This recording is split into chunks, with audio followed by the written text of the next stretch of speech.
Hai semuanya, welcome back to another video of mine. Terima kasih sudah klik another video of mine. Hari ini kembali lagi dengan Naila and her voice.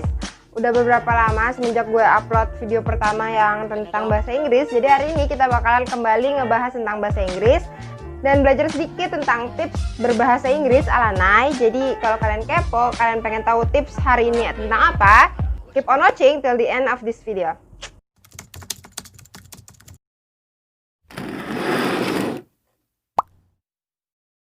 Nggak tahu extensive reading itu sebenarnya aktivitas yang dilakukan dalam kelas kalau tradisional classroom itu, atau biasanya dia ini adalah sebuah metode yang dipilih oleh seorang guru bahasa Inggris, digunakan untuk di sebuah kelas di mana muridnya itu semua membaca teks atau membaca pokoknya paragraf atau sentence yang lumayan panjang, dan biasanya sentence itu mereka atau si anak-anaknya ini bisa milih. Jadi si anak-anak itu bakalan melakukan aktivitas membaca tapi dengan senang-senang. Nah, extensive reading juga sama. Jadi dia itu adalah aktivitas membaca untuk kesenangan atau reading for pleasure gitu. Tapi untuk gue sebagai future English teacher, hopefully gitu, menurut gue kalau extensive reading ini digunakan untuk classroom itu lebih nggak efektif. Kenapa?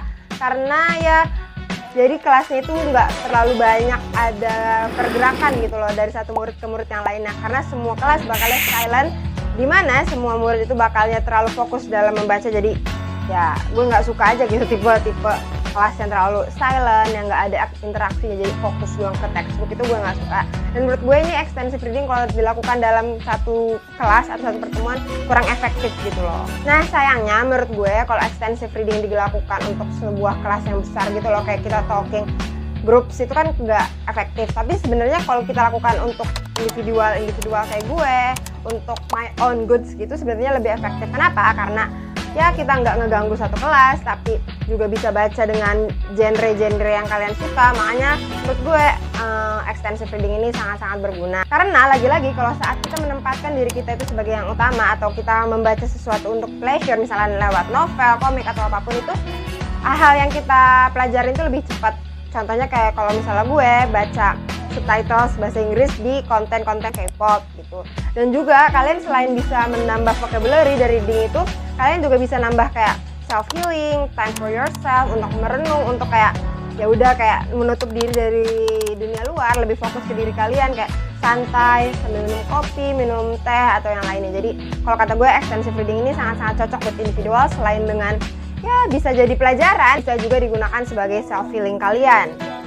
Pertanyaannya adalah, apakah ada buku-buku yang bisa kita gunakan sebagai sources untuk self-healing atau sebagai senang-senang untuk si EFL student ini? Jawabannya adalah ada dan banyak.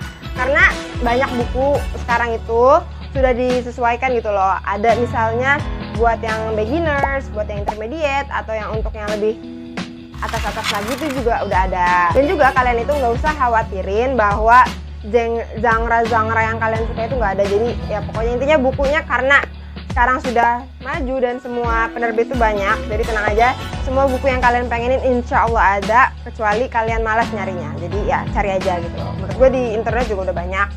Nah kalau kalian mau cari yang buku-buku yang lebih klasik itu, kalian juga bisa nyari Pride and Prejudice. Gimana sih bacanya? Pokoknya Pride and Prejudice. Hi, this is me editing this video. Jadi gue baru nggak, kayaknya ada salah-salah pronunciation. Jadi Pride and Prejudice itu pronunciationnya adalah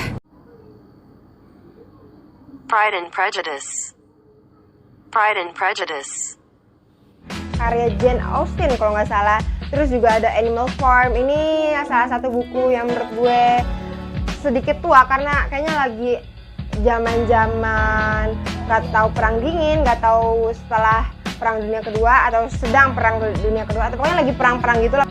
Kalau buku-buku yang gue sebutin barusan itu kayak yang klasikal ini terlalu susah, kalian juga udah bisa cari buku-buku yang udah terkenal atau ada filmnya, dan terus kalian baca novelnya. Sebenarnya kalau yang kayak gitu tuh membuat pemahaman kalian lebih cepat, karena kalian tuh udah tahu kayak story-nya tuh dari A sampai Z-nya udah tahu, mana klimaksnya, anti klimaksnya yang mana gitu loh, introduction yang mana. Jadi kalian bakal lebih cepat memahaminya gitu. Nah untuk buku yang gue rekomendasiin itu hampir jatuh saya.